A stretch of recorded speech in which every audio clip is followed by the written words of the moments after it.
Faire le point sur les inondations à l'île Mbamou village par village et envisager la riposte urgente, c'est la raison de la réunion de ce vendredi entre Esther Ayusu Gayama et les chefs de quartier et de village du district.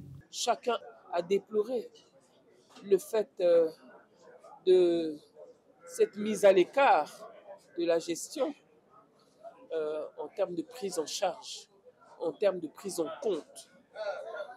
Et là, il s'agit de vie humaine. L'île Mbamou qui est un vol d'oiseaux de Brazzaville. L'île Mbamou, c'est Brazzaville. Vous savez que nous sommes district. Un nouvel épisode de la montée des eaux aux catastrophes dévastatrices, selon les témoignages apportés par ces dirigeants de l'île. Je vous apprends que l'île Mbamou, c'est le désastre. Donc, au moment où nous parlons, l'île Mbamou est dans l'eau. Présentement, le village Kitenge, qui est le second village après notre sous-préfecture de Lissanga, qui a 1372 habitants, nous sommes pratiquement inondés, totalement inondés. La situation de ce village est quasi similaire à tous les 23 autres du district insulaire. Dans ces conditions, le quotidien des habitants devient une gymnastique. Parmi les 23 villages, nous avons 15 232 qui sont sinistrés.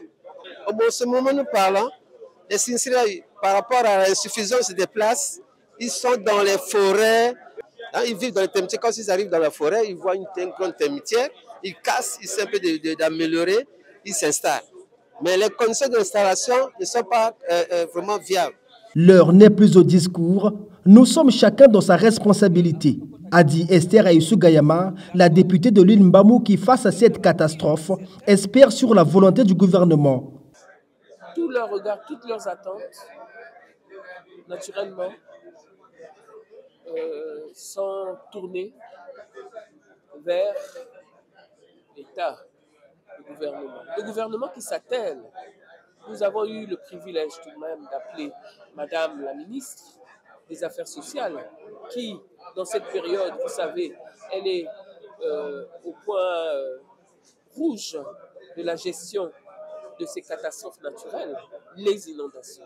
Or, ce que nous craignons, ce sont beaucoup plus les maladies qui peuvent en découler. La Cuvette, la Likwala, les Plateaux, le Niari, Pointe-Noire et Brazzaville, 6 départements du Congo qui sont actuellement frappés par des inondations dues aux pluies diluviennes.